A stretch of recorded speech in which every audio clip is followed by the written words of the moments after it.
how to be the one when the time is finally right.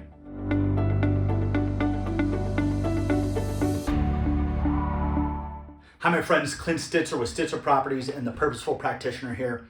And you're in business for any amount of time, then you've had that client that you worked with for 6 months, 8 months, maybe a year plus, and for some reason or another, the time was just never quite right. Something was happening in their life, something was happening with their job, something was happening in the market. Shoot, maybe even entered escrow and fell out a couple times, but for some reason or another, it just didn't quite pan out and that client ended up going on the sidelines. Now, of course, life happens and maybe you didn't stay in touch for 2, 3, maybe 4 months. And then you get back in touch with that person just to say, hey, what's happening? And you realize that they went and bumped into another realtor at a bar or another agent at an open house, and boom, they did the transaction. Whether they did a list or a buy, it happens. And when it happens, let's just call it what it is. It sucks. It's defeating, it's deflating, it's frustrating, it feels like you got cheated on, it feels like you got violated. All those things, you pour your heart, your time, your energy, and your effort, and then they just go and do deal with someone who happens to be right there when they actually are ready. Let's never let that happen again. So today I want to talk about the 3 ways, the 3 approaches that we have to make sure or to minimize this from happening. Is it going to happen? Sure. But we want to minimize the chances that it happens, okay? And what we call it is the right person at the right time with the right message. Right person, right time, right message. Today in this video, I'm going to talk about a technique, our techniques for right person, right time. We will use another video to create right message, but today we're going to talk about right person, right time. Here we go. All right, my friends, diving into the idea of right person and right time, there's really 3 main things that you need. The first thing you need is you need a list of all the people that you're working with or that you've talked to and you know are interested in buying or selling real estate, okay? Oh, today's speak, everyone puts that in the database with their contact information and their address, all those different things. But let's just say a list of names of people that you're working with. That's step number 1.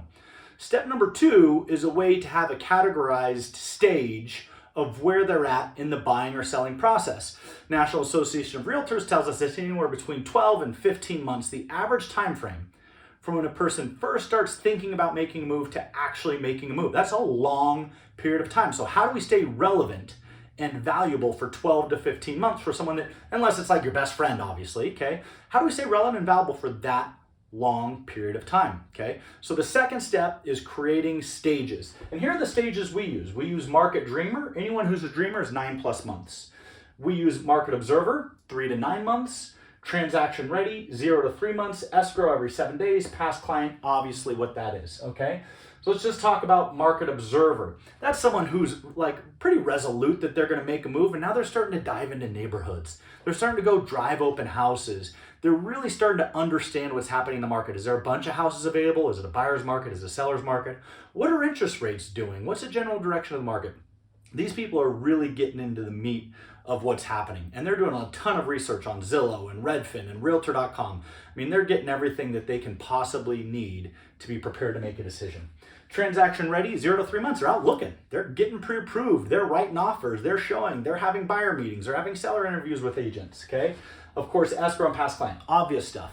Now, the next step is how often do you have a conversation or a value-added interaction with that person, okay? We'll talk about right message at a later time, but for Dreamer, 9+ months, every 30 days. Could you do more often? Absolutely, I wouldn't do less.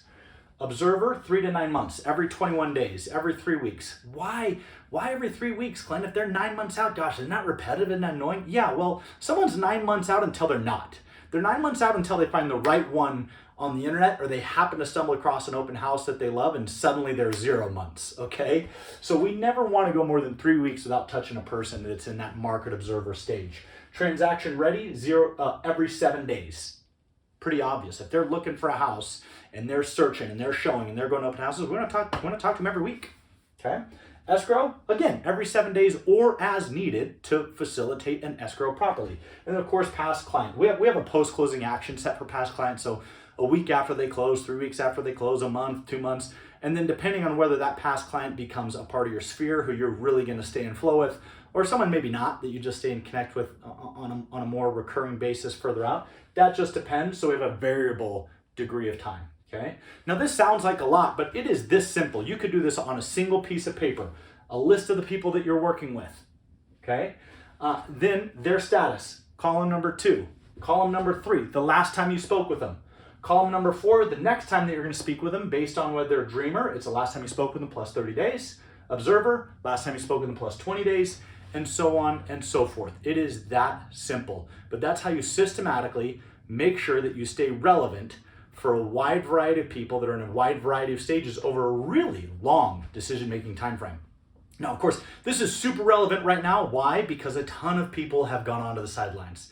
Here we are, early 2023, the second half of 2022, if not even before then, a lot of people just stepped on the brakes and said, you know what, I'm just gonna step back and see what happens. This is a little too crazy. There's a lot of things happening.